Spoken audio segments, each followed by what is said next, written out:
This audio presentation, As a Flower Grows, by Mabel Collins, is brought to you by audioenlightenment.com. Copyright 2013, all rights reserved. I dedicate this book to Catherine Maud Metcalf, who enabled me to write it. Part 1, Prologue.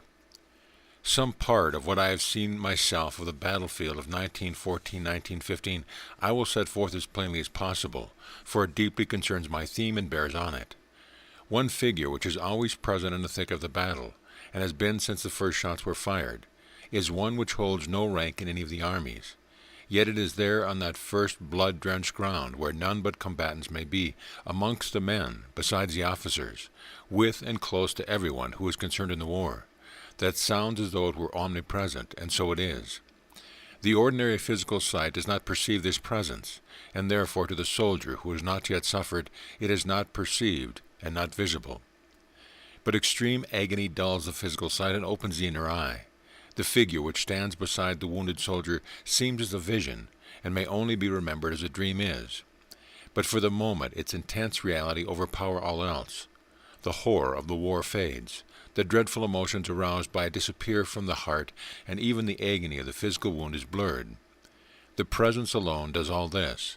The pain is worth enduring for the sake of this amazing experience of actual acquaintance with the healer of men.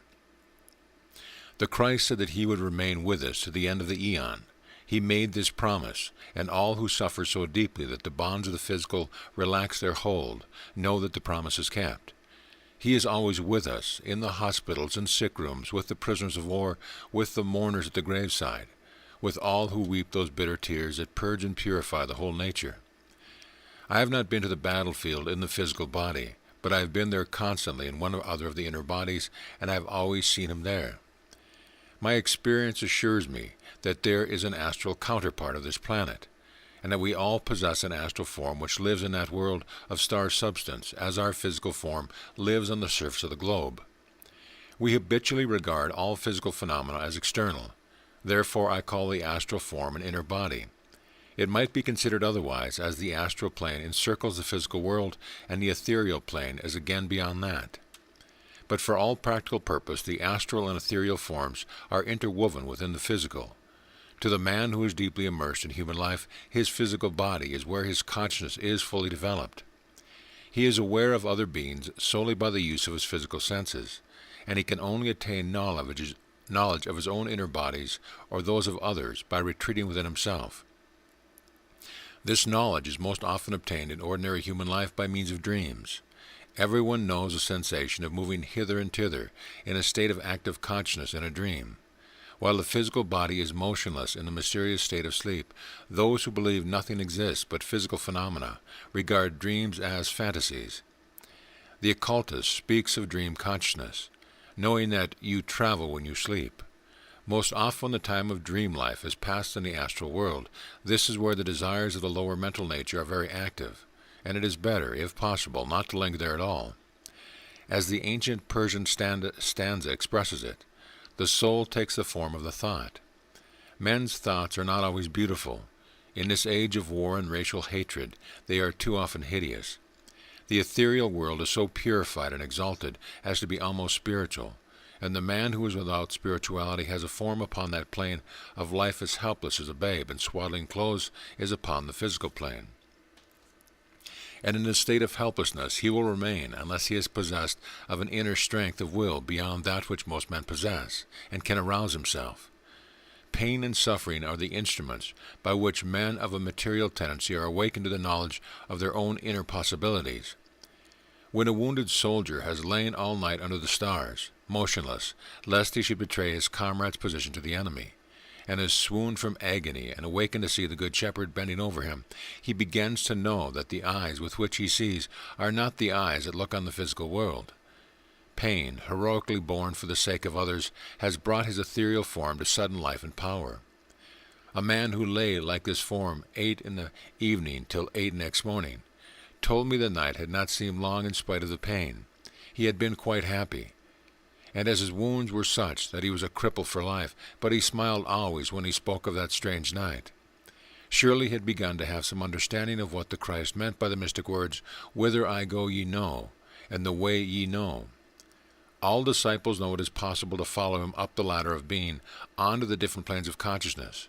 And now every soldier has the chance, by means of heroism and endurance, of attaining to this knowledge. A gay and high-spirited young officer, writing from the front to a friend in August 1915, said things were terrible out there, but wonders happened. The heavens opened and they saw marvelous things. He implied this was an immense compensation for the horrors of the battlefield. Dimly at first, and then more clearly, men came to know that the gain is worth the awful price paid.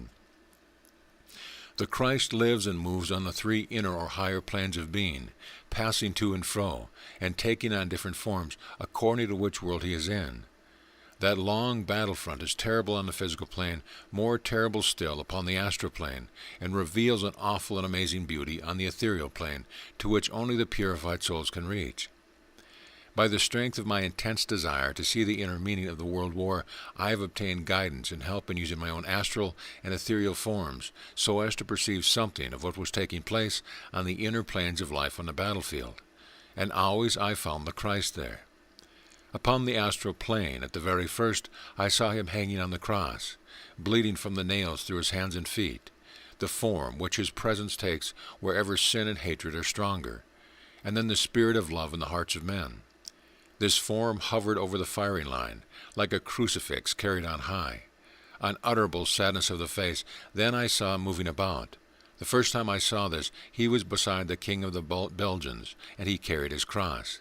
He accompanied him through the darkest hours, pouring spiritual confidence and courage into the heroic soul. I remember the faint feeling that came to my confused mind that this must mean some sort of success for the Allies. The physical brain is always ready to make such a mistake.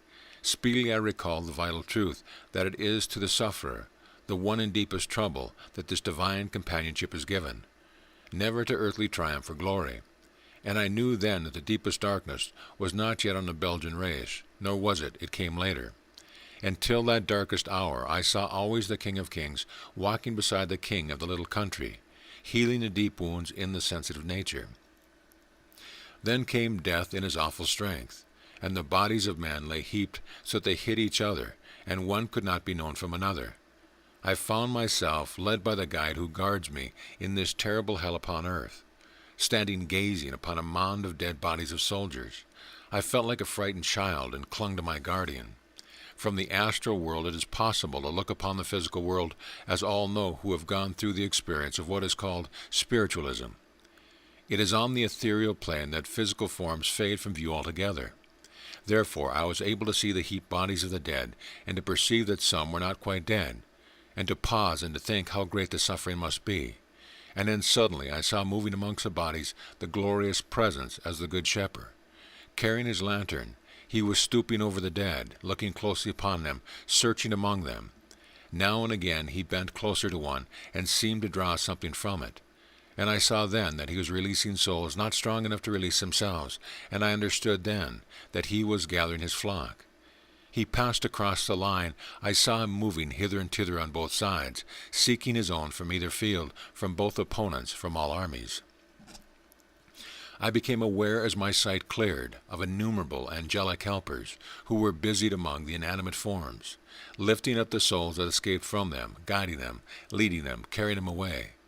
The souls were often maimed and broken and very helpless, but those which the Christ drew forth came strong like a flame, and in a gesture from him passed away from this astral plane. They did not remain, but the maimed and broken remained, and were taken to great rest homes like hospitals, which were close by the awful place of slaughter, on the very first plane of consciousness to which souls reach at death, and here they were laid down like helpless infants, and tended by the angels. But if sin and hatred had brought them to this state, little could even the angels do, save soothe them pityingly. And the Christ looked not on them at all. And I knew they were goats herding with the dark souls who have made money out of the war and lost the great opportunity of sacrifice and suffering. And then came the slaughter of the innocents, and I saw him in a new aspect, one that was too terrible to look upon, for he was not on the cross, yet his wounds bleed, and they were not the wounds in his hands and feet. He was covered with wounds, and his white feet were stained with the blood that fell upon him. And he cried aloud, Verily I say unto you, Inasmuch as you did it unto one of these my brethren, unto one of these least, ye did it unto me. This dreadful scene I saw enacted and reenacted night after night for weeks. I learned then that the Christ indeed suffers with the humanity he loves. He serves and suffers. When I awoke, it was always with the consciousness that I had been kneeling at these blood-stained feet. I saw this so often, I suppose, because there was so much to learn about it. One thing that I learned I can set down, and that was that these innocents whose wounds were inflicted upon the suffering Christ were not only children slain in cold blood for sheer cruelty. Many were young soldiers who felt no longing for battle, who scarcely understood for what they suffered and died.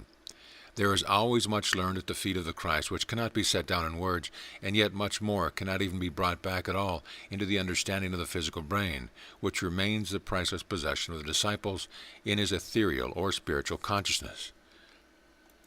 For many weeks I saw the bleeding Christ, and the memory of the vision made the days a pain, though of what I saw at night the consciousness most often dimmed and faded after the dawn, or it would have been unbearable. One night I saw was so dreadful that it woke me from deep sleep consciousness. I was obliged to seek refuge in waking physical consciousness. But I remembered what I had seen, a little child seized by strong and ruthless hands and torn to pieces. The horror and fear that were on when I woke were so intense that I can never recall it without a shudder. Yet I had seen the Christ take the soul of the child in his arms, a little lamb, and soothe it, while he bore the suffering himself. So far I have spoken of what I have seen on the astral plane, that next to the physical, where the suffering and the horror are as great and indeed much greater than on the physical plane. The Christ is visible to all, the crucified and the suffering Christ. After a long period of witnessing these terrible scenes, I was one night, quite unexpectedly and suddenly, led on to the ethereal plane. I was aware that I was actually on the firing line. I was made conscious of this great length. There had been a fierce battle in one part of it, and the great heroism, the most supreme self-sacrifice, had been shown during this battle by soldiers who knew what they were doing and why they did it, who willingly gave their lives for which is right and true, if only those who weep bitterly at home for the loss of such precious lives could see what I saw that night.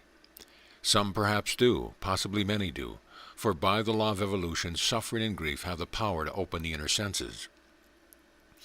I was led to this place, of course, but my guide left me, and I was a sailed child standing alone, awestruck. I knew I was in the trenches, and in the whole length of them, the miles and miles of them, grew tall, white Madonna lilies. Oh, the lilies, the sight and the scent of the lilies, the glorious blooms, the overpowering fragrance. Where souls pass through death to spiritual glory, the great white lily springs up at the passing, and makes the quivering ether sweet. I looked afar and saw in the dim distance the line of the white flowers, and this was the terrible frontier line, a garden such he has never before seen.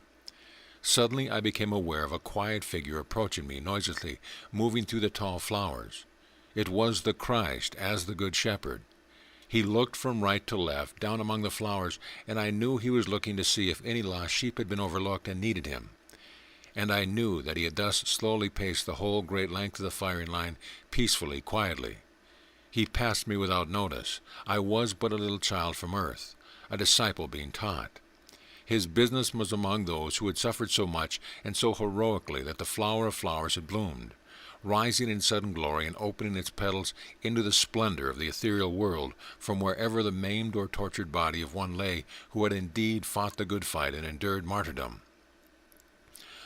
I only now guessed how many of these martyrs there are, and how much the awful war is doing for the human race, purifying and redeeming men for whom otherwise purification and redemption must have been delayed for ages.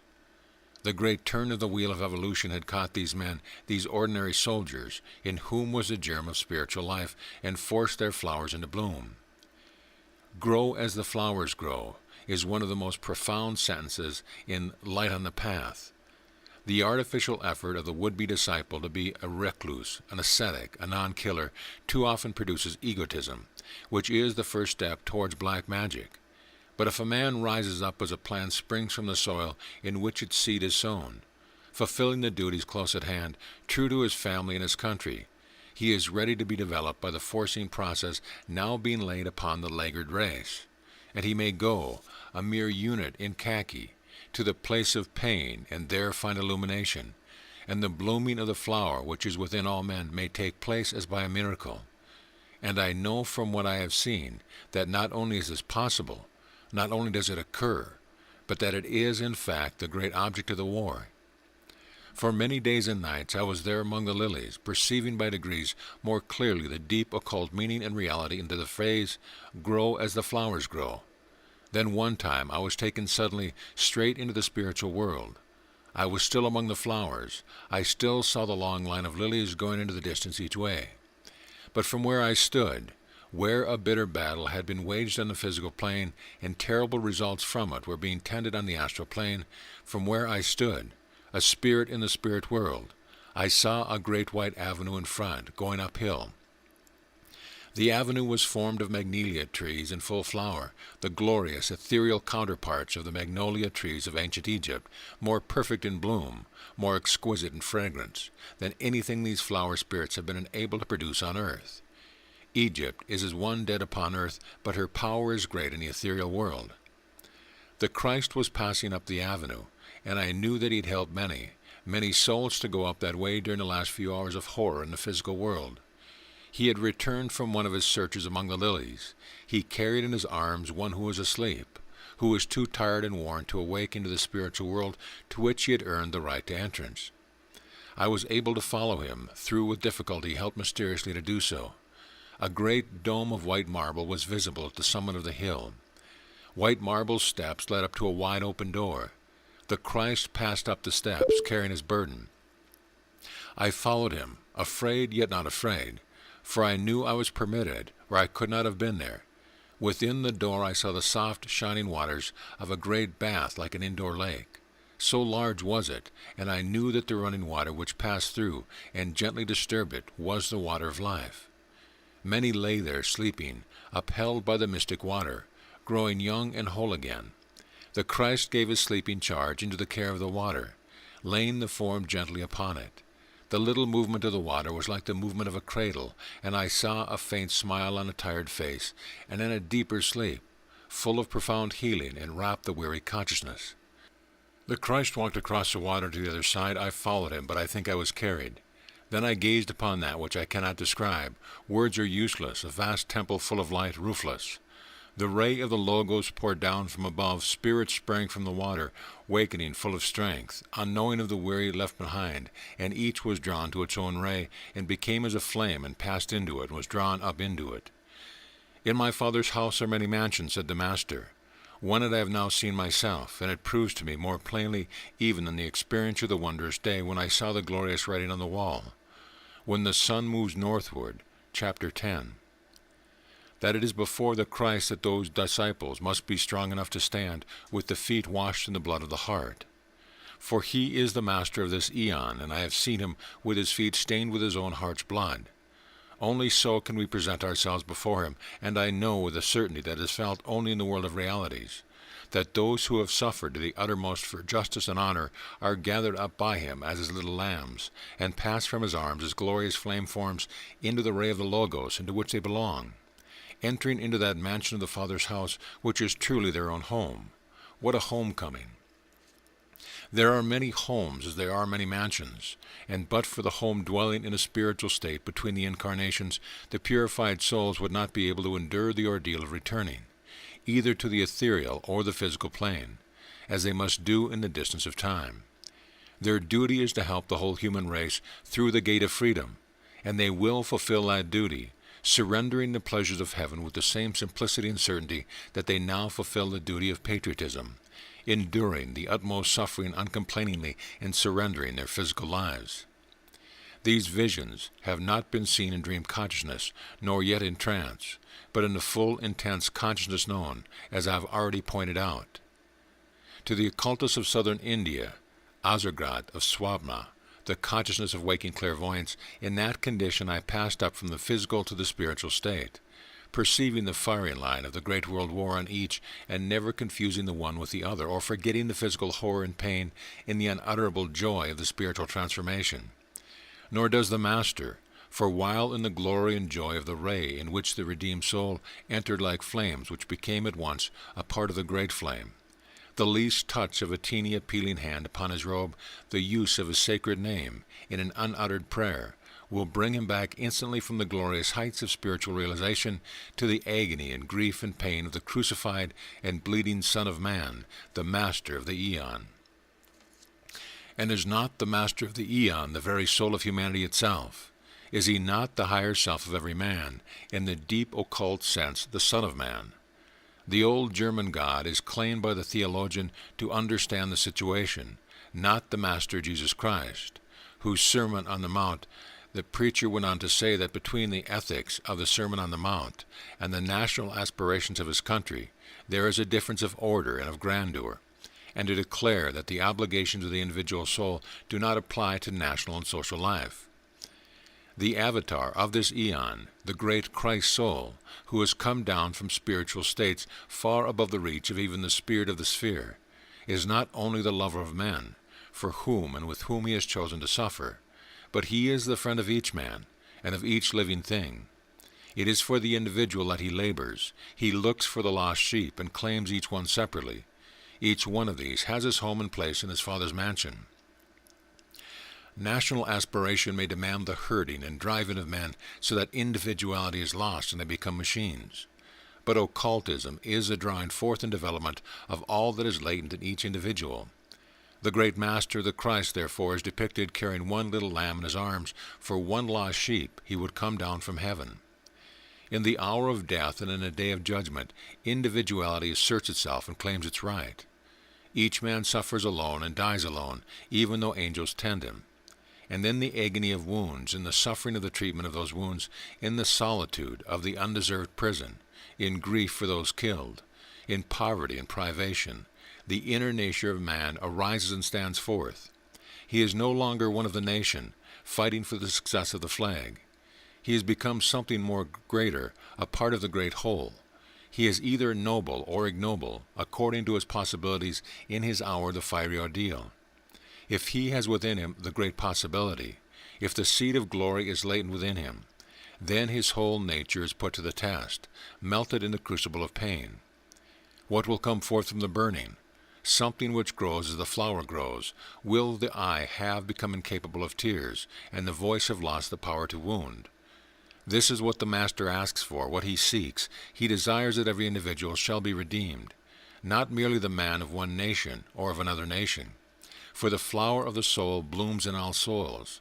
The whole earth is its place of growth.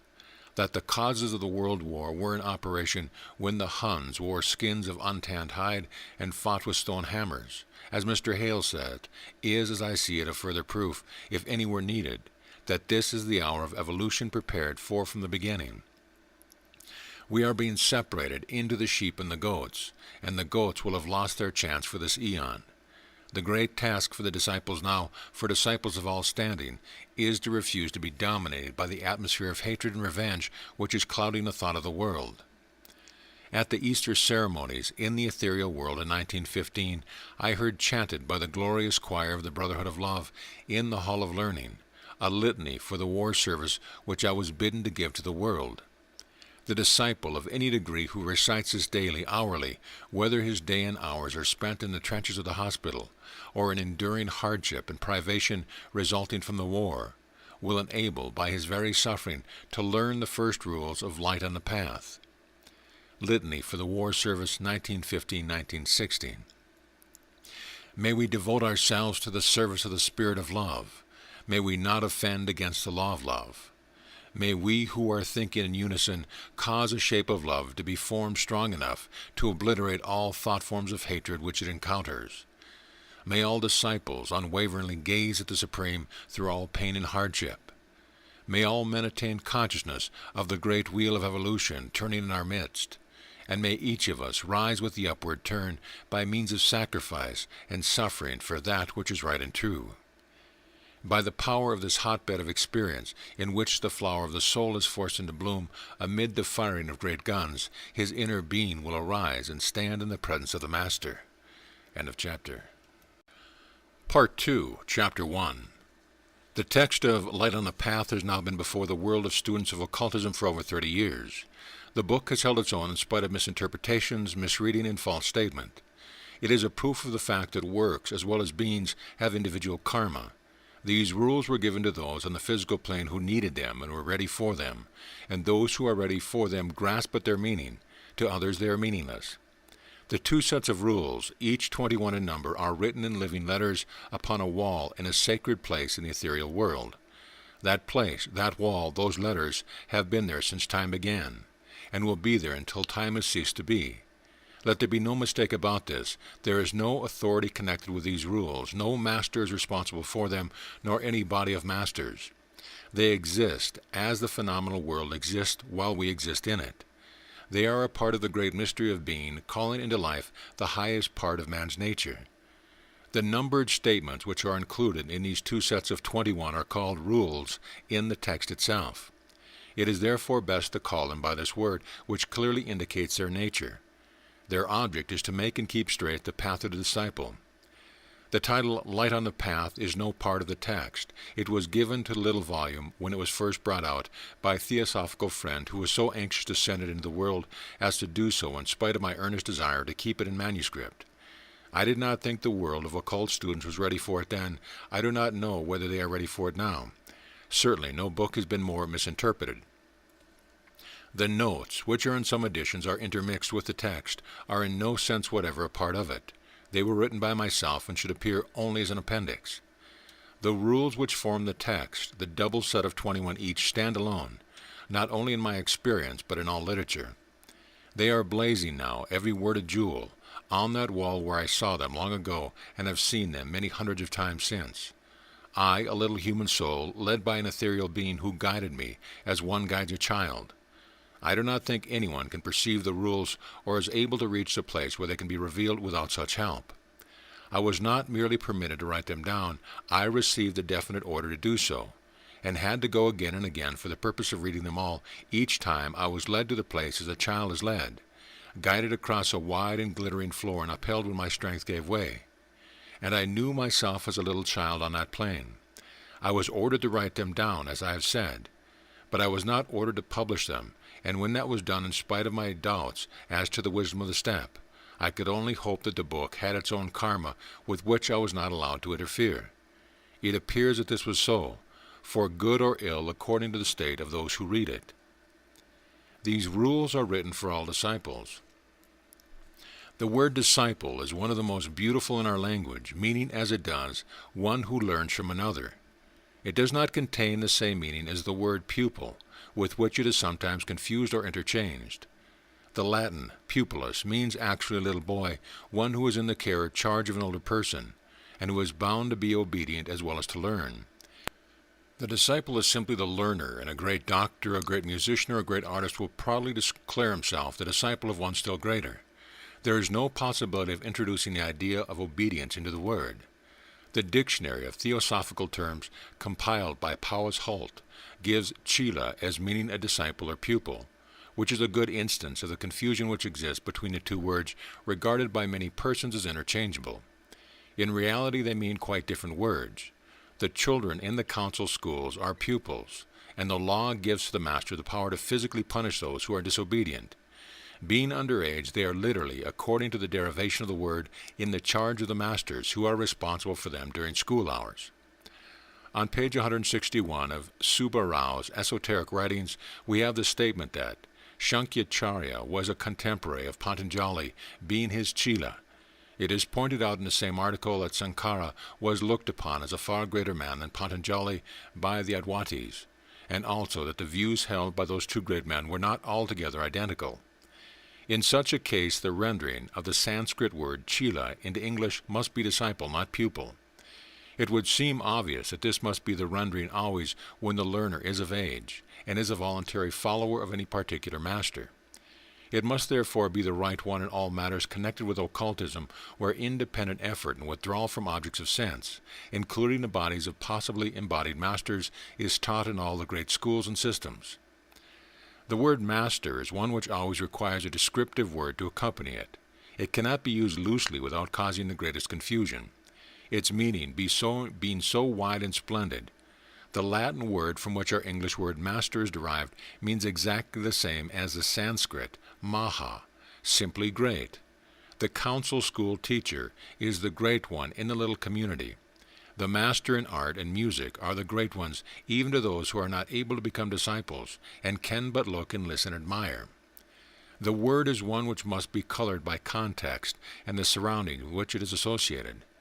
Those who desire to learn occultism from others who know more than themselves have a perfect right to call those others masters. If the adepts who have attained their knowledge in matters of occultism choose to take disciples, then are they rightly called the masters by them. Some, perhaps many readers of Light of the Path suppose the words, "nothing that is embodied, nothing that is out of the eternal can aid you," to be a contradiction of the possibility of an embodied master. That supposition arises from a complete misapprehension of the position and aim of the rules known as the Light on the Path. The one who reads these in their original position on the wall of a place of learning, which is entirely outside physical life, knows that they are addressed to the adepts, the ones who have attained. It is they who are the disciples. This is shown clearly at the very commencement.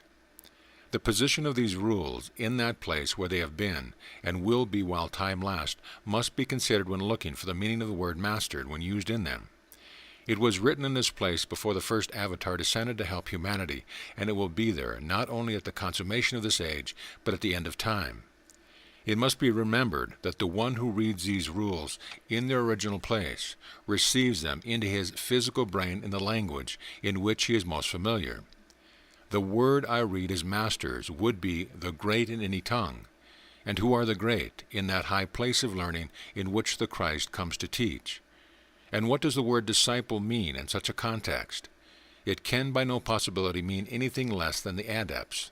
The one who sees and hears, that which is soundless and invisible is the adept, and one who has attained, whose state is that described in the Patanjali Yoga aphorisms as that of a seer without a spectacle. He is reached to this state by passing beyond the power of the pair of opposites, so that he no longer experiences pleasure or pain. From this calm after the tempest, this yoga sleep, see Sabo Ro, Esoteric Writings, page 253, the stanzas proceed to arouse the initiate. He must once more become a learner in order to take the final step. He must now be able to speak and to stand in the presence of the master of the age in which he is a disciple. In the Bhagavad Gita, Arjuna addresses Krishna as the master of the world of that age. The master who came down to earth 2,000 years ago, and who promised to remain with us to the consummation of this age, is seen and heard by all who are able to enter the ethereal and spiritual spaces in which he moves, and where he is always ready to receive sinners and sufferers, as well as the disciples who learn from him. These, the disciples, are expected to be able to speak, and to be able to stand in his presence, and therefore to be able to do his will and to understand the rules of the higher life. Attend you to them is an injunction in respect to these rules, written for all disciples, which most readers will pass over without thought.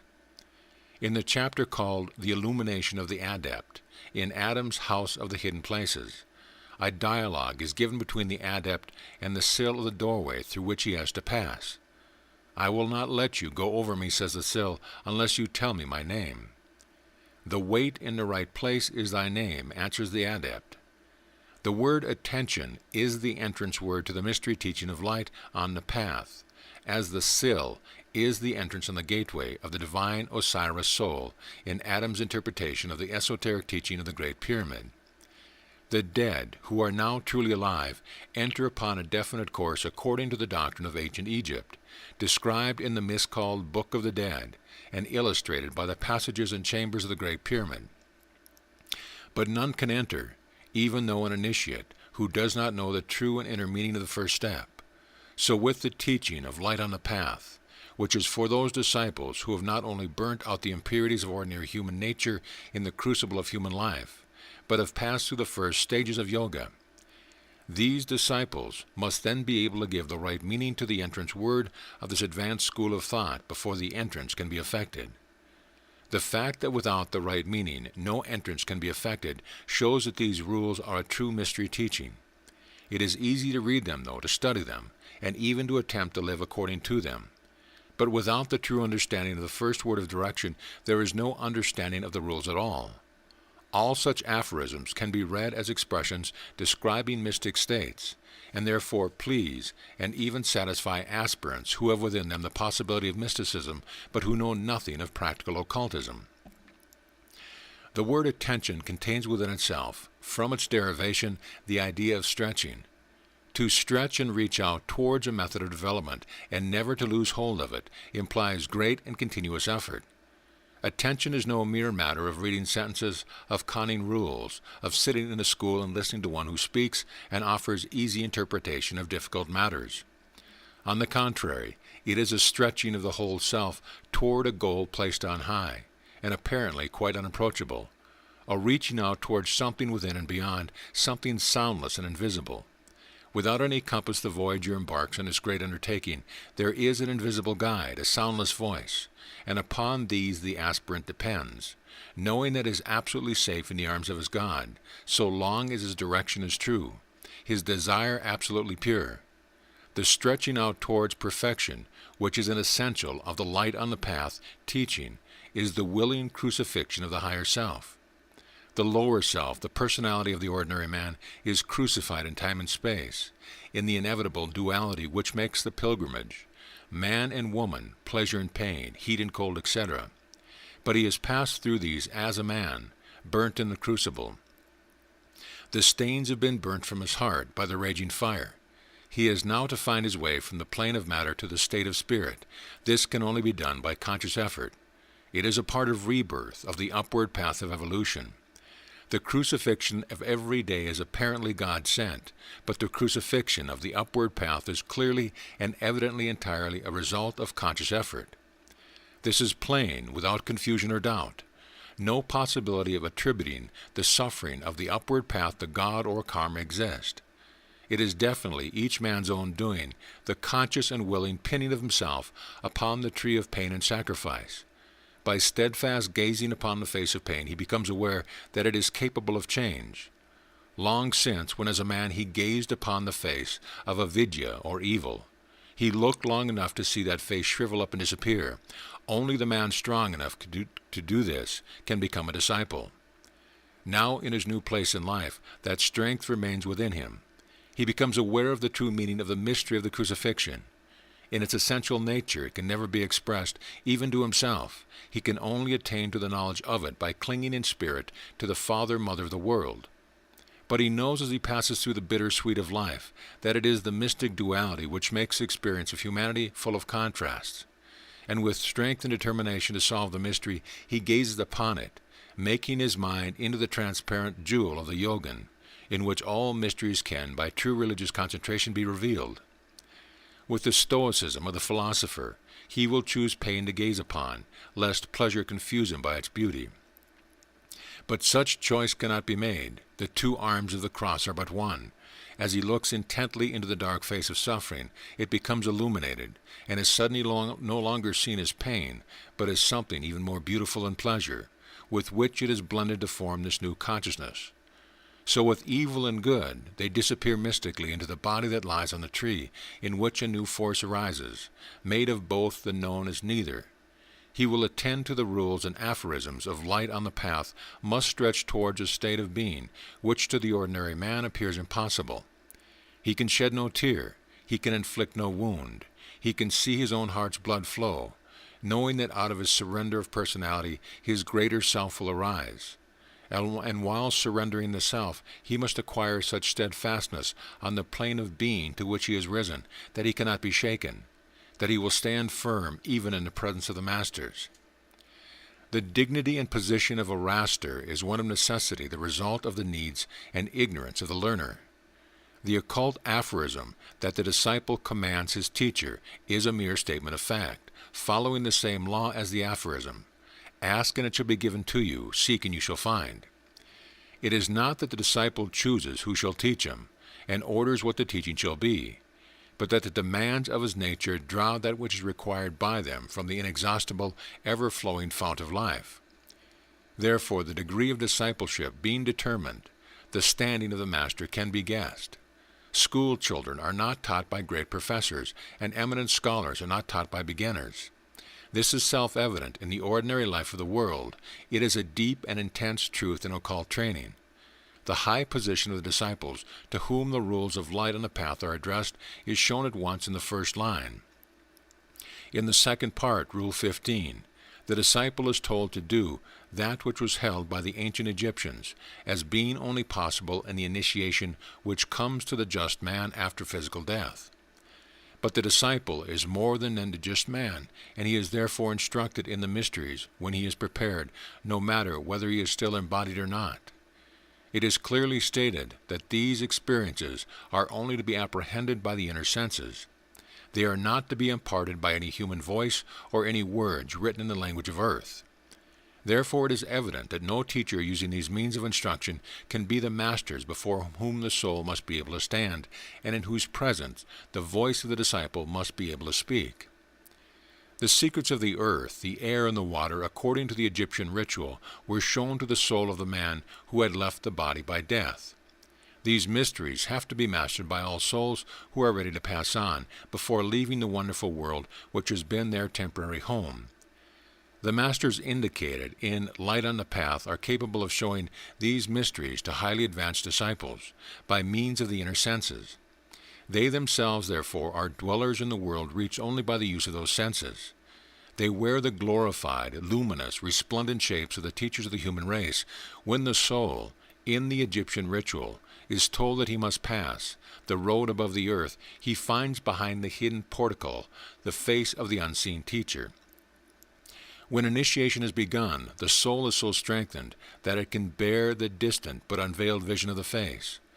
As in the far past, when this ritual of initiation after death was first written down in the Egyptian hieroglyphs, it was Osiris, the god, who in the hidden mystic places for the souls of men drew forth the Osiris nature of man. So now it is Christ the God, who is fulfilling his promise of remaining with us even to the end of the world, who is ever in waiting on the mysterious threshold and draws the Christ nature in man towards himself.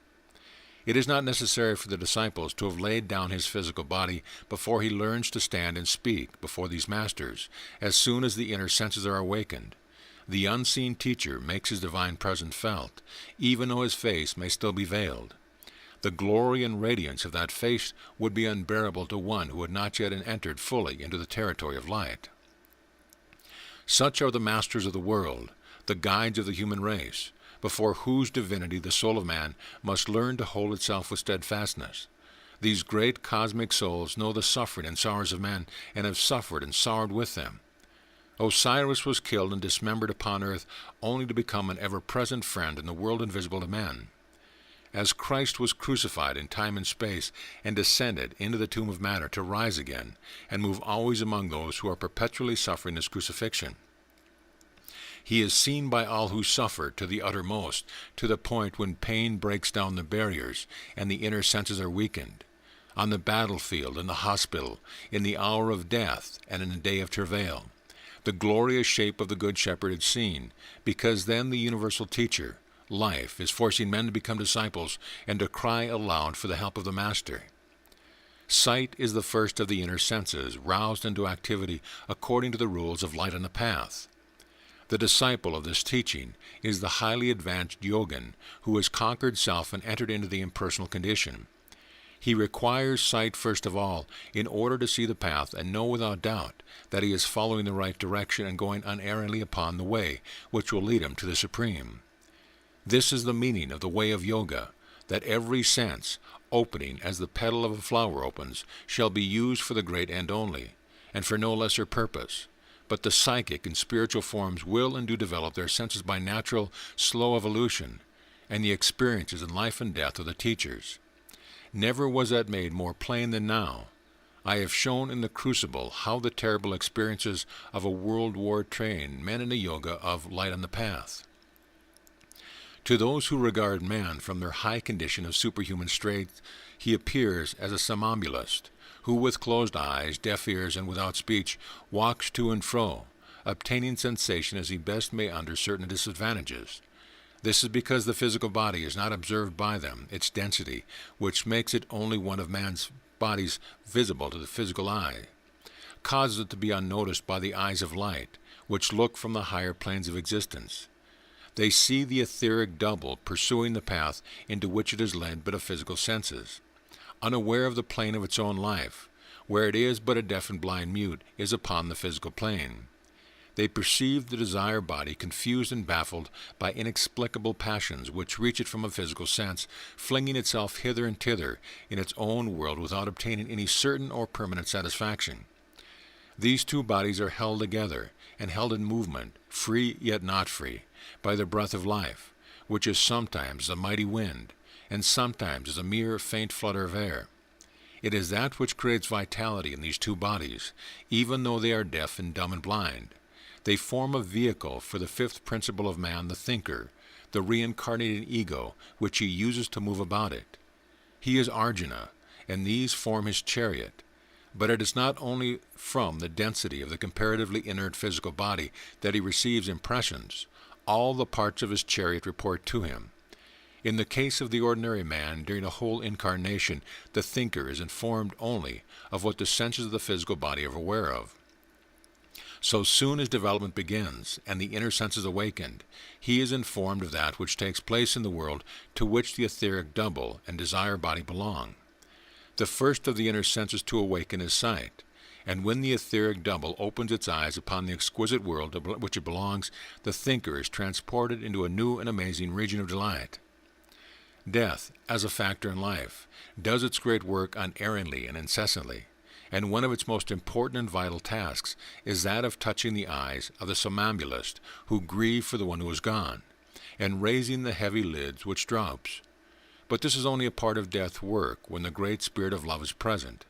When the one who leaves the physical plane is unloved, he has failed in his chief mission in life, and that failure follows into the realm of death. It is the agony of longing, the bitterness of grief, when a loved one is lost, that forces open the closed eyes of the inner bodies, obeying the desire of the ego to continue its relationship with the ego, which has changed its world. The beautiful Japanese expression for what we call death, this is which enables the mourner to see the unearthly shape of the one he has lost, either at the hour of death or soon after. The passing soul, as it becomes alive in its inner bodies, reaches towards the blind eyes of those it loves in their inner bodies and rouses them too to life. The shape of the one gone is not seen by the physical eye of the one remaining behind. It is, as Tennyson expresses it, in the greatest line of In Memoriam, spirit to spirit, ghost to ghost. Only so is any real sense of contact obtained, any real and vivid consciousness of the personality being present. And even if the mourner relapses into a state of sleepwalker and returns to the life of the physical world, to be led hither and thither by his physical desires and outer sense only, he never can forget the amazing moment in which he knew himself to be a spirit, gazing with the sight of inner perception upon the freed form of one he loved. It is remarkable how many persons have had that experience. In moments of confidence only can they be induced to speak of it, and usually they regard it as a unique experience peculiar to themselves alone. They have no idea that this arousal is one of death's missions, which he has been fulfilling since the beginning of time, and will continue to fulfill until men need it no longer, being no longer sleepwalkers, but in full possession of their senses upon all the planes of being. In quite normal and unstimulated development, dream consciousness naturally follows upon physical consciousness, and the man becomes gradually aware that he is alive in another place when the eyes of his physical body are shut in sleep. He finds also that the experiences of this place, sometimes delightful, are sometimes also very disagreeable and painful. In fact, his etheric double is perceiving that which surrounds it on the etheric plane, and it depends on purity of purpose and direction which he is taking, whether his etheric surroundings are baleful or beautiful. End of chapter. Chapter 2. To grow as the flower grows is the essence and essential of the yoga of light on the path. To develop in quiet and confidence, as the lilies of the field do, without thought for the morrow, but always eagerly anxious to bring forth a flower worthy of the sun and air. Perfecting the petals within the mystic enfoldment till the moment of opening arrives, is that which is set before the disciple. It has been claimed by many students who look for a royal road and seek shortcuts, and by some writers who cater for their desires, that light on the path can be used as a guide and textbook for everyday life for the ordinary man. This is not so. The stanzas can only be understood by a disciple who is already on the path towards freedom, the goal of the Buddha himself.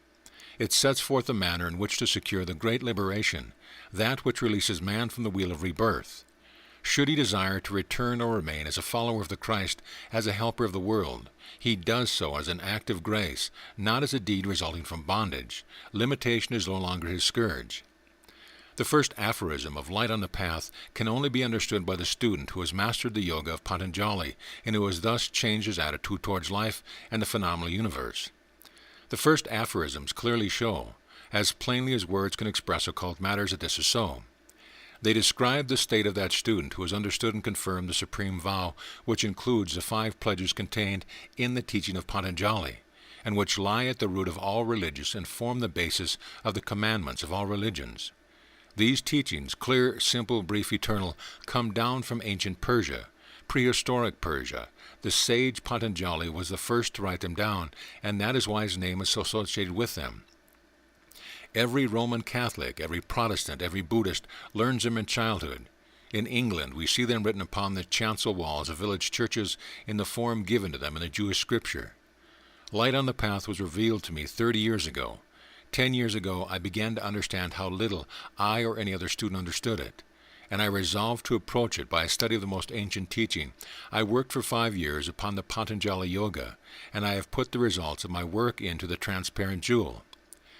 The flower which is spoken of in the Light of the Path is the mystic lotus, which grows in the inner stillness of the soul.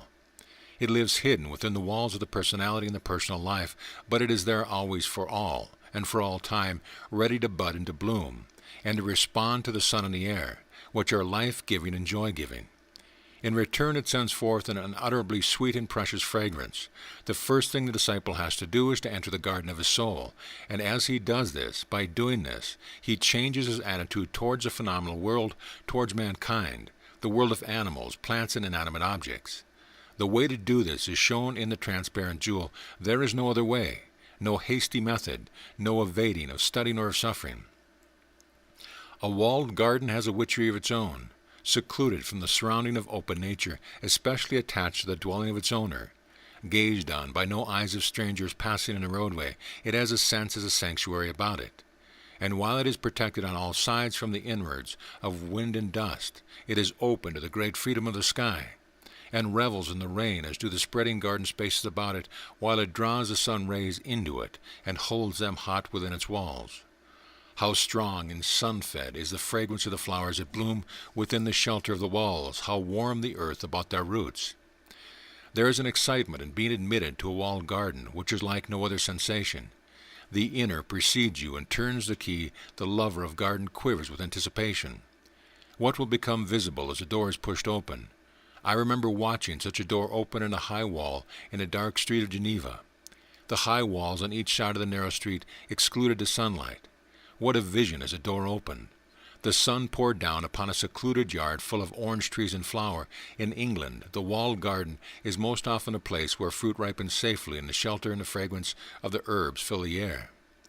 But in the wonderful past, when religion ruled the world, the temples had gardens within their walls.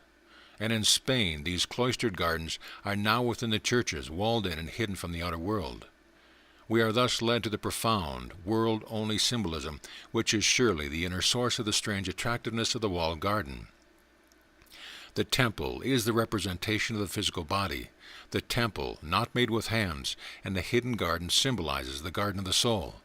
Where the flower grows, that sacred flower which dwells in secret garden of the soul, where the flower grows, which dwells in secret within every human being. But it can only be found by entering the walled garden, and the owner does not often open the door for another. It is possible that he never opens it himself, or even knows that he possesses the key. The disciple is one who knows that he can open the door of the garden of his soul, and does so. There is but one way of entering this garden, and that is by the raising of Kundalini. The higher self-conscious centers of the ethereal form are like the wheels of a living fire, and are therefore called by the Sanskrit word chakras, a wheel. These are not the astral sense centers of the astral body, but exist in a higher body and perform loftier functions. Nevertheless, they have to be subdued by the advanced soul which has become a disciple. it is necessary to consider the meaning of the word disciple as used in the aphorism of Light on the Path.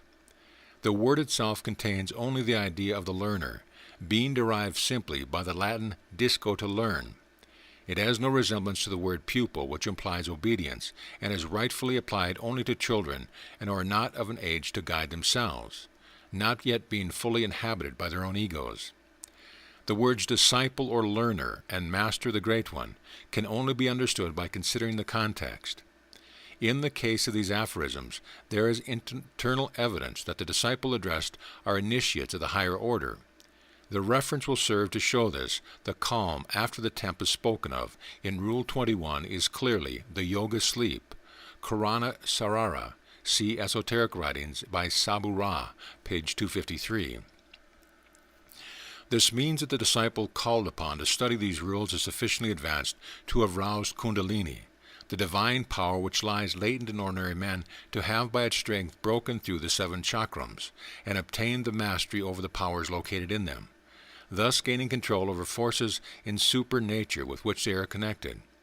He has reached Sasharam, the 7th and highest center, where is the lotus tank. He has entered into the garden of the soul, and there in the shelter of the temple walls he finds the 1,000-petal lotus blooming in its perfect beauty, in the midst of the brilliant flowers of spiritual passion and aspiration. It is in an open bud in the hidden and unexplored garden of the man of the world, but it is there, unknown, though supremely beautiful, and he has but to open the door to perceive the splendor of the spiritual sun which pours down into it. It is not safe to do this until the moral nature of the man has been conquered by his own higher self, until the neophyte or newly planted one is firmly set in his fresh place in life. Therefore are these rules written for all disciples. Those who read them with understanding and a desire to render obedience to them will find they give warning of great dangers which arise in the path, and they indicate the abysses which open before the pilgrim, into any one of which he may fall and become engulfed, if not warned and prepared. To be a disciple, according to the standard of Light on the Path, means being one who has the power to learn from his own higher self, who is able to gaze upon the light of the Logos within his own being, where it sheds its ray upon the mystical 7th chakram. No teacher is required in order that there shall be a disciple. Neither an embodied nor a disembodied guide is necessary. The power of learning and the desire to learn are the sole essentials. These may be directed towards a Supreme Being, or towards the ray which reaches a divine part within the man himself, from the Logos, and he is, as it were, self-illuminated, a learner from the light itself, without any intermediary, or he may learn from another. The historical record that Shankaracharya was a disciple of Patanjali is a good instance of the meaning of the word. For Shankaracharya was held to be a much greater man than Patanjali by the Advaitis, and moreover it is known that the views held by the two were not identical on many points. Thus Shankaracharya was not a pupil of Patanjali, but he learned from him, and was therefore his disciple. The word disciple occurs in the first line of the writing, known as Light on the Path, and governs the 3 conditions of attention, seeing and hearing. These are the receptive states which a disciple must enter into first, and the price paid for attaining to them is told at once. So soon as the active states of speaking and standing are referred to, the word masters appear in the text. The manner in which these 2 words are used forms the key to the esoteric meaning of the aphorism. The words themselves can be used, and are used, on every plane of human development. There are always learners, and always great ones above them, from whom they learn. Right through life, from the child's school, where the one taught is the pupil, and is compelled to learn, and is compelled to render obedience, so soon as the ego of each man asserts itself, he becomes a learner, seeking knowledge of some kind, good or bad, worldly or unworldly. Very often it is true he remains a pupil only, because the ego has not asserted itself. So soon as it does, the passion for experience and knowledge arises, and the man becomes a learner. Every step in life, every hardship, every trial, every joy and pleasure has its profound lesson for the one who is a learner. Life itself is that which man as man learns from. The desire to live is a passionate desire, born of the inner knowledge that herein truth and reality are to be found. And out of the crucible of human life, in which the whole nature burns and spends itself, rises at last a flame of different order, brilliant and unwavering. The desire to reach to the inner truth, the absolute knowledge, has risen in a man. He seeks to know himself and to awaken his own divine power. The passion of passions now possess him. He is hungry and athirst for the consciousness of the Supreme. He is prepared to enter upon the suffering of self-conquest for the sake of the high goal which seems to be within sight.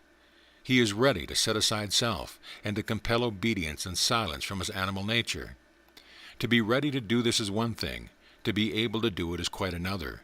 It is easy to talk about self-conquest without in reality showing the least understanding of what it means, and those who essay the task find themselves continually turned back.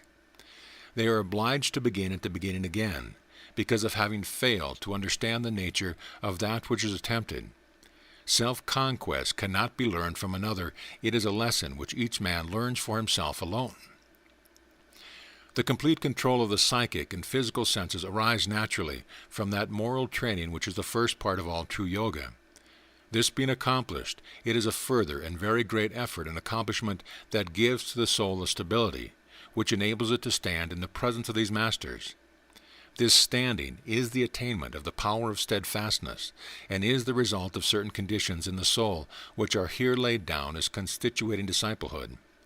Ecstasy can be reached by the mystic from time to time, but if he desires to be a disciple, he must be capable of remaining firm and unwavering in the highest place his soul can reach. There is no stronger test of capacity in ordinary human life than that of steadfastness. It contains within it that power of perseverance which is an essential of genius. This ranks as the last and the highest of the four conditions which constitute disciplehood according to this standard. This treatise opened by declaring the rules which form the text to be written for all disciples, and then immediately sets forth in plain language the grade of disciples who will be capable of giving them the attention which they must have in order to be understood. None can see to read them until human grief has been overcome, so that the eyes are always bright with the joy of gazing on the Supreme, and are never dimmed by tears. The one who sees to read them can only attend to them if he has accomplished the great task which enables him to entirely change his attitude towards all living things from that which is common to ordinary man. He is incapable of suffering, and incapable of inflicting pain. His attitude is that of pure compassion and love towards all beings. This state is only attainable by the highly developed and advanced yogin, who has passed through the moral preparations and conquered himself by the training of the mind. Many who desire to enter upon the path of yoga are capable of great things, but are unable to maintain the condition reached in these efforts. It is made so plain that none can mistake the meaning in the first 10 lines of this treatise, that the disciples called upon to attend to the rules of yogins of such an advanced order, that devotion through many successive incarnations must have been required in order to attain it. And then the power of remaining unwavering is a high state is absolutely required. Only those who have made the attempt to leave the ranks of ordinary human beings and to enter upon the rapid evolution, which is called the path of occultism, know how easy it is to fall back and return into the old, world-worn way. At every point in the path, till man has climbed to the summit and passed over it, the fall is possible. The rules in this treatise are not written for those who fall away. The soul must be capable of the unwavering certainty which enables it to stand in the overwhelming presence of the Masters. End of chapter. Chapter 3. Dream consciousness, being the next consciousness to that of ordinary waking state, is often attained by the normal person who is not making any definite effort to walk upon the path. Its reality is demonstrated by the fact that not infrequently the dreamer sees something which is happening to persons in whom he is interested at the very time of the event, as though his etheric form were transported to the scene of some great tragedy in order that it may actually be present at what is taking place. There are many recorded cases of this in the chapter on dreams in human personality. A remarkable instance of this kind of dream consciousness, in which it is clear that the inner form of the dreamer was taken far from his body in order to witness an occurrence of deep interest, is a dream of Mr. Tapping in connection with Mr. Lawrence Irving's death. Mr. Tapping, stage manager at the Kingsway Theatre, was in the province when the tragedy happened, at which he was invisibly present. On June 2, 1914, he gave the following account of his dream. Last week, he said, we were at Sheffield, and during the early hours of Friday morning, just about the time that the Empress of Ireland went down, I dreamt I was one of the gathering in a handsomely appointed room where a number of people were assembled. They were mostly gentlemen, although they seemed to be a few ladies also, looking around the room. I plainly saw Sir Henry Irving seated at a table on the right-hand side. His face had the waxy appearance of that of a dead or dying man. The people present seemed to realize that the great actor was about to quit forever the scenes of his triumphs, and it seemed to me that this was his farewell appearance among his friends before his final exit. Then all present passed in solemn procession before Sir Henry's chair, and shook him by the hand and said farewell. Irving's face gradually seemed to have a mist gathering on it, and his eyes were becoming dim. It was evident his strength was fast falling. When all the company had passed before him, he rose, and with one of these gestures we all remember so well, and in low, halting tones, as if overcome by the sympathy displayed towards him, he uttered the words, which I could hear quite plainly, "I can endure it no longer." Placing his hand on his forehead, he bowed his head and disappeared, death having claimed him. The people then began to leave the room quickly, and when most of them had gone out, I looked around and saw Mr. Lawrence Irving, whom I had not noticed particularly during the mournful procession before his father. He was standing alone at the far end of the room. I went towards him, and stretching out my hand, appealingly exclaimed, "Don't you see what is happening? Your father is dying. He has left us forever." The son looked past me with amazement in his eyes, and seemed for a moment as if he would collapse. But suddenly, drawing himself up, and with a resolute expression on his face, he followed his father with unfaltering step. It was a most dramatic departure, and made a deep impression on me. There was no farewell on the part of the son, whose call to go seemed to come suddenly and unexpectedly. I did not see Mrs. Hackney, Lawrence Irving's wife, among the company. On the same morning came the news of the disaster of the Empress of Ireland, but at the time I had no reason to suppose that Mr. Lawrence Irving was on the boat. As soon as I heard the news, however, I recollected my dream, and told it to the members of my company, and also to my wife, remarking that I hoped Lawrence Irving and his wife were not on board. The dream haunted me all day, and when it became known that they had actually sailed on the Empress, the news quite unnerved me, and I felt certain it was a message that the young actor and his wife had perished.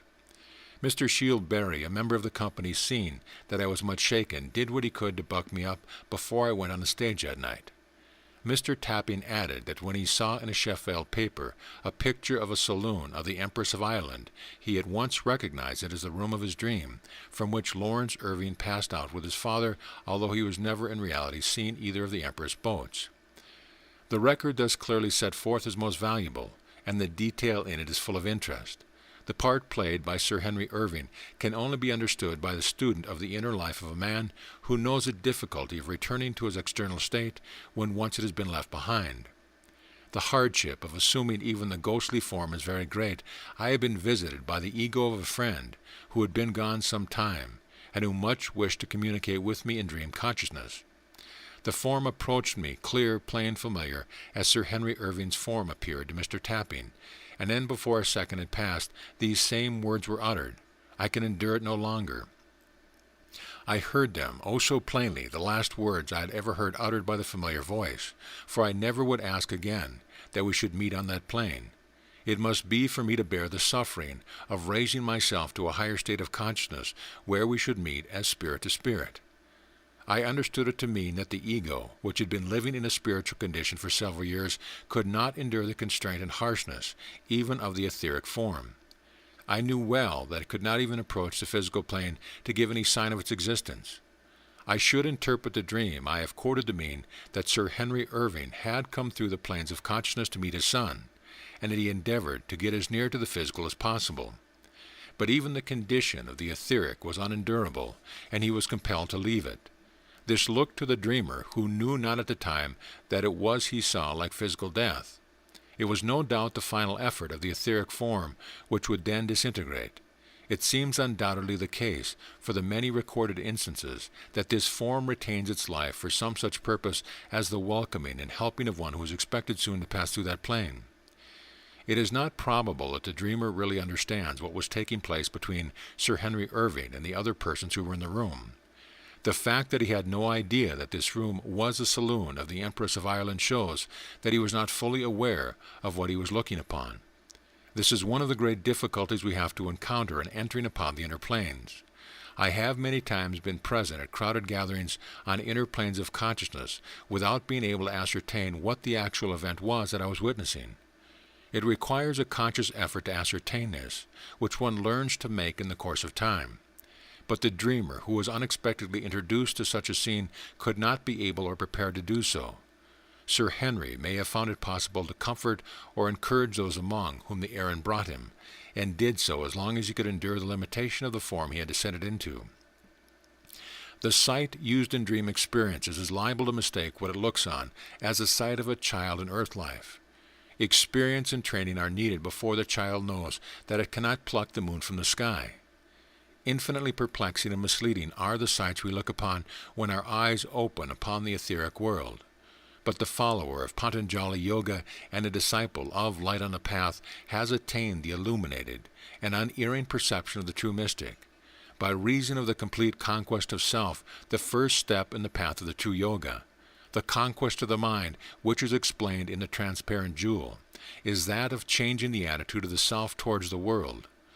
The undeveloped man regards himself as the center of the world and the one supreme object of interest and compassion.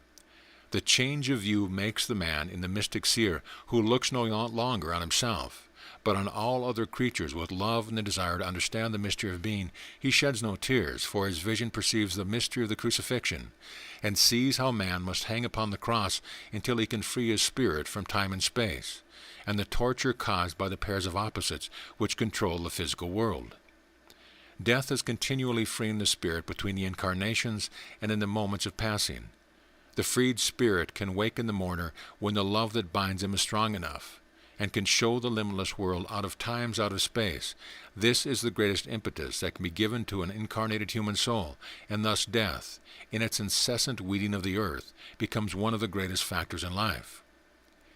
When the yogin has attained self-conquest, then the power of receiving impressions, which is awakened within him, carries no message to the senses.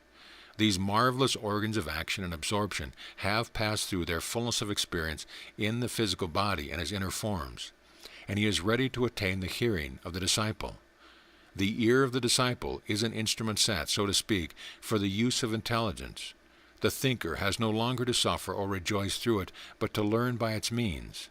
It brings amazing information, news of the doings of the whole phenomenal world, and by its aid he becomes aware of man and the spiritual possibilities of man in a new and wondrous manner. The school of mysticism, led by Eckhart in the 14th century, had some remarkable students in its ranks. One of these, Henry Suso, developed the inner sight and saw angels who showed him how to look within himself. Then, after Eckhart's death, he saw that blessed master in what must have been one of the highest forms, either the luminous, ethereal shape, or the flaming, spiritual body, for it was glorious. Then Suso obtained the inner hearing, and Eckhart told him that he was in exceeding glory, that his soul was quite transformed and made godlike in God. He further explained to him in the mystic utterance that words cannot tell the manner in which these persons dwell in God who have really detached themselves from the world. Thus the disciple learns of the mysteries of the spiritual world. His inner hearing admits him to the secrets of the universe. He hears the music of the sphere, the whispering of the stars when their ruling powers speak together in the night. He hears the plants grow. He hears their gods breathe life into them. He hears, amidst the wondrous chorus of the universe, the cries of human joy and pain. But none of the senses of his body are touched by these voices. They cause him no sensation but that of adoration, for his hearing is no longer of that order which transmits sensation. He is aware of the glory of the God of this world, and of the splendor of the Supreme, and nothing can interfere with his consciousness of the majesty of life. Suffering and sorrow have fallen into their true position as a part of the duality of human life, belonging to one side of the tree of crucifixion. Therefore, though he is full of compassion, he knows no grief, for he knows that man came hither for the experience of crucifixion. Pleasure and happiness, and the cries of joy which arise from these states do not move him, for he knows that they are also but a part of that duality which in itself constitutes crucifixion. End of chapter. Chapter 4. It is because of the conditions of crucifixion that the human soul is solitary and isolated. We mortal millions live alone, said Matthew Arnold, and we do most often. Sometimes a rare and advanced soul is granted to meet its affinity, its other half, not necessarily as husband or wife or lover, most often perhaps in one of the other relationships of our complex human life. And it is only for a brief time, followed by a separation of uttermost sorrow. In historical instances, witness Tennyson and his affinity Hallam, the Brownings, Balzac, and the obscure provincial solicitor who was to him all that Hallam was to Tennyson, and whose grave he visited yearly for the shedding of bitter tears over his irremediable loss. But had the two been permitted by karma to be one all through a lifetime, the whole incarnation would have been passed into a consciousness of pure delight, and all the pain and anguish of the world, and all the tasks of personal evolution would be utterly forgotten. This may not be, because man is not free. If all pain were removed from him, he would think he was free, and the disillusionment at the end of the incarnation would be intolerable. It is easier to endure the knowledge that one is an absolute, bound slave where the remainders are continual, as they are throughout all human history. The happiest person in the world, the one who they are throughout all human life, the happiest person in the world, the one who seems indeed to be favourite of the gods, is yet continually subjected to the trial of heat or cold. If no more subtle test to be applied at the moment, late in life the balance is struck, if not earlier. Juliana saw in what was said to her in respect to sin and pain that these terrible parts of the dark bar of the cross are an essential part of it, but she also saw that the bar of light, the sword of flame, transformed and transmuted our evil into good, all pain into joy. This is the meaning of the miracle of transmutation. It is not to be effected, as the ascetic believed, by the embrace of suffering. Joy has also to be experienced. Neither is it to be effected, as the Christian scientists believed, by the denial of suffering. The whole of human life is man's heritage. By experience the whole alone can he become regenerate. When he has tasted of the uttermost joy and the uttermost pain, his desires will become transmuted, for he is ready for a different experience, and he himself, his soul, that which experiences within him, will be transplanted. In our unillumined ignorance we call that death. Comfort is found by man in places in his consciousness where he would not have dreamed of looking for it. In a brief respite from physical pain, in a short sleep of exhaustion in a sickbed, comfort appears. It is the least active form of the brighter bar of the cross, or to adopt a different metaphor, it is the dregs of a cup of pleasure. It is a desire perhaps more poignantly and more universally than pleasure itself. The many to whom pure pleasure is practically unknown crave for comfort, and the difficulty which hampers us at every step through life is that we cannot see a reason why we should be denied comfort or why we should overcome the desire to it. To the normal mind of man, pain appears simply as a blot on the visible world. In The Mystery of Pain, a strange and brilliant study of the darkness in which we dwell, written by James Hinton, the father of Howard Hinton, known to most of us for his work in connection with the fourth dimension of space, there are some passages which bear upon this aspect of the subject. It is evident that all of the effects of the events with which we are concerned are not, and could not possibly be perceived by us. We see and feel things, alike the great ones and the small ones, only as they affect our senses. That is, only in a small part and for a short time. They soon pass beyond our sight, and while they are within it, they never show us all that they are, often those which are the greatest, seeming to us the least.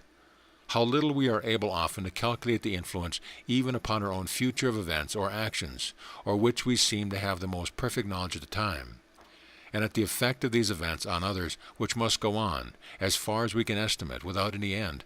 Only the smallest fragment is within our view. It is one of the first lessons taught men by experience, not to judge of events by what they seem alone, but to remember that there may be much more involved in them than appears. To judge of our life, therefore, merely by that which is seen of it, is to commit ourselves to a certain error, and we shall be sure to be thinking and feeling falsely respecting our life if we cannot recognize some unseen bearing of it. For we know we cannot see the whole, and this lesson is established not only by experience, it is the lesson which, almost more than any other, science teaches us also. In exploring the material world, we soon find that in order to understand any part of it aright, we must recognize things which are unseen, and have regard to conditions or to actions which do not come within our direct perception. It is enough to instance the pressure of the air, of which we have no consciousness, the motion of the earth, equally unperceivable to us, the hidden force lurking in unseen atoms or chemical affinity, the vibrations which traverse the universal ether. Later on in his most interesting essay, James Hinton deals with the actual uses of pain, and I wish to quote him further in this connection, for he works out a very profound result from this consideration, one which I myself accept, and which surely would have been accepted by those saints who sought to penetrate the mystery which surrounds suffering. He points out that there are three evident uses of pain commonly recognized.